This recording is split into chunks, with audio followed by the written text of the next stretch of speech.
So I have one question from you from our producers in the chat room.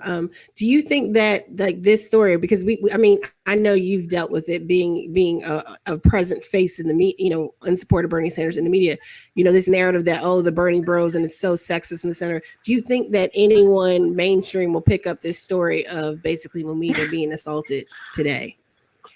Great question. I mean, I've pushed it across platforms. I've reached out to my media contacts. I hope. I mean, we've gotten a few people interested, but it's like, they've moved on from the debate about whether or not this is a primary. And and quite frankly, it's kind of sad because, I'm in the mainstream media and I can't even get the story picked up, or maybe it's a blip, or maybe it's a retweet. But I don't even think it matters anymore. I think that's what's so amazing about this is that despite such complete dismissal of this campaign in the mainstream media, and when it is covered, it's covered in like a condescending sort of way. Despite all that, we've still been able to get in these numbers. I'm starting to think we just don't need them. Like, screw them. I mean, I'm part of it, and I'm like, screw them. So they're going to realize it. They're going to realize that, a lot of these cable networks have been trying really hard to get millennial support, and I just say, well, maybe you should cover Bernie. That's pretty much it. Maybe you should just cover the guy that you're afraid of. Right. So yeah. What would be your prescription for increase? Even with us, like we do. You're right. We do. I always say I'm an old lady, millennial, just turned 35. So I'm like the first gen. I hear you. I'm 32. I get it. I always say that.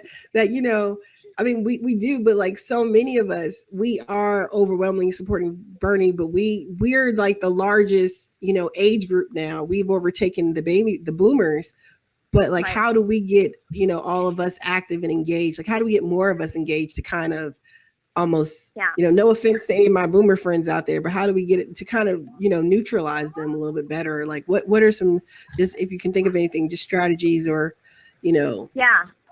I mean, it really is. I think this is the first step of the revolution, and I've studied a lot about movement building and protests and how this all originates. There's a lot of models, but mainly there's two models. There's one model that's about incrementalism and building top-down infrastructure, and that's the way the Democrats have done it for the past 35 years. That's not going to work anymore. Time is moving way too fast. People are really connected. Things are happening rapidly.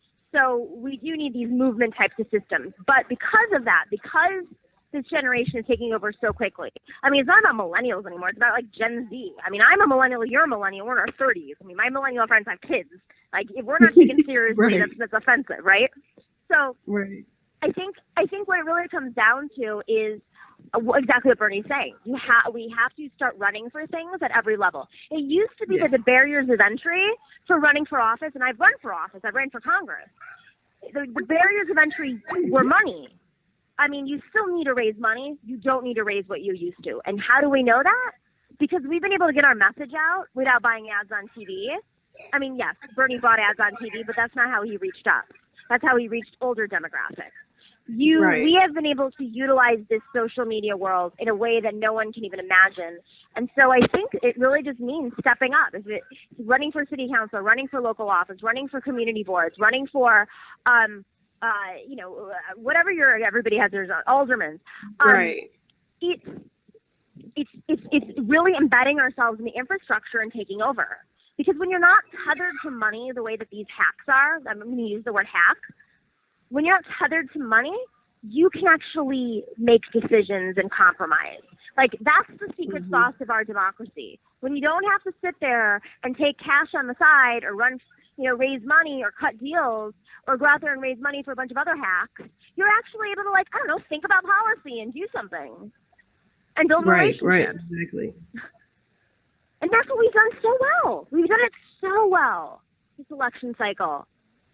So I mean it. I'm like, don't wait for anybody to call you to run. Just do it. Fuck it, do it.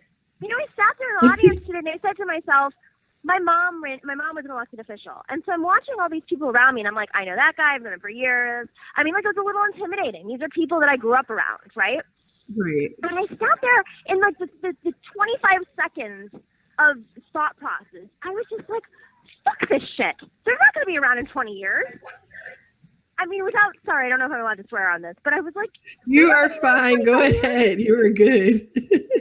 I was like, let's get up. Who cares? I mean, like, this is about our livelihood. They don't get that. It's for them. It's about their livelihood, but they're depending on patronage jobs, and we're thinking like our futures. Right. So exactly. I really encourage everybody.